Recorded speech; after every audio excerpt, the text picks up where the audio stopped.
एक बहुत ही खूबसूरत गांव था जिसका नाम था बीरनगर।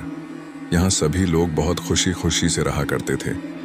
गांव में सभी कुछ अच्छा चल रहा था और इसी बीच अमेरिका से एक फैमिली अपने पुश्तैनी घर में रहने आती है। उस परिवार में पति पत्नी और उनका छोटा सा बेटा थे जो अपने हवेली में रहने आए थे।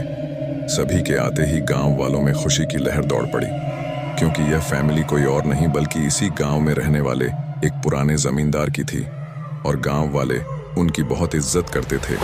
सब कुछ ठीक चल रहा था, लेकिन अचानक एक दिन इस परिवार के बच्चे की तबीयत अचानक बिगड़ने लगती है। सभी को लगता है मौसम का परिवर्तन हुआ होगा, लेकिन बात तो कुछ और ही थी। धीरे धीरे लड़के का चेहरा नीला पड़ने लगा।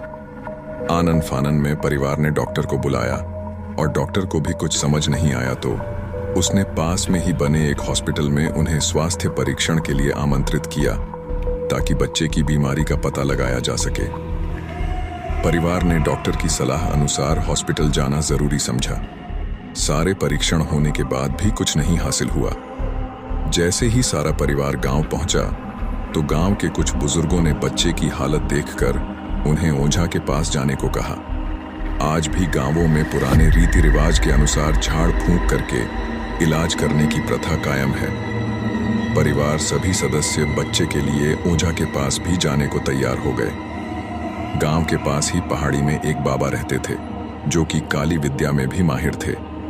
जैसे ही उनके आश्रम की सीढ़ियों में वह बच्चा अपने परिवार के साथ पहुंचा तो ओझा जोर जोर से चिल्लाने लगे, तू क्यों आई है? इतने बरसों के बाद भी तेरा बदला शांत नहीं हुआ। यह सब सुनकर बच्चे के माता पिता और गांव वाले दहशत में आ गए। उन्हें समझ नहीं आया कि बाबा को इतना क्रोध क्यों आ रहा है, जबकि उन्हें अभी तक कोई बात बताई नहीं गई। लेकिन बाबा तो काली माया में पारंगत थे, इस वजह से उन्हें रूहानी ताकतों को पहचानना आता था। सभी लोगों ने आश्रम में प्रवेश किया, लेकिन बाबा ने केवल उस बच्चे को पास आने को कहा। बच्चे की हालत बहुत ही खराब थी। उसकी आंखें लाल हो चुकी थीं, उसका शरीर नीला दिखाई पड़ रहा था और उसके शरीर का तापमान आम बुखार से कहीं ज्यादा था। ओझा ने विभूति उठाकर के बच्चे के मुंह पर फेंका। बच्चा जमीन पर लेट गया और जोर जोर से हाथ पैर हिलाने लगा। किसी को कुछ नहीं समझा रहा था कि बाबा की विभूति से क्या चमत्कार हुआ कि बच्चा अपने आप जमीन पर लेटकर ऐसी हरकतें करने लगा। तभी अचानक बच्चा अपने पैर की उंगलियों के बल खड़ा हो जाता है और बहुत ही खूंखार औरत की आवाज में ओझा को उसके पुराने नाम से बुलाया, अरे वो प्रेमनाथ, मैं तुझे नष्ट कर दूंगी।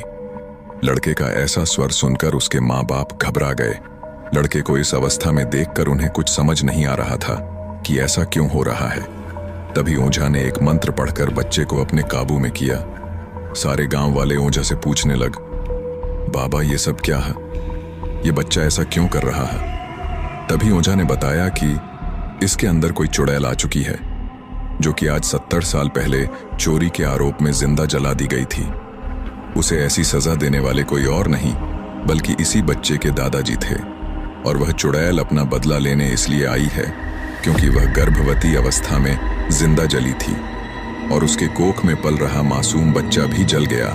इसी वजह से वह उस वंश बच्चे को भी दर्दनाक मौत देना चाहती है ताकि उसका बदला पूरा हो सके। ये सारी कहानी जानने के बाद उसके परिवार वाले ओझा के सामने गिड़गिड़ाने लगे और अपने बच्चे की जान की भीख मांगने लगे। तभी ओझा ने अपनी घोर तपस्वी शक्ति से मंत्रों के उच्चारण के साथ उस चुड़ैल को मासूम बच्चे से बाहर निकाल दिया और कुछ ही क्षणों में बच्चा सामान्य हालत में आने लगा। सभी को लगा कि सब कुछ हमेशा के लिए ठीक हो गया, लेकिन यह तो एक शुरुआत थी।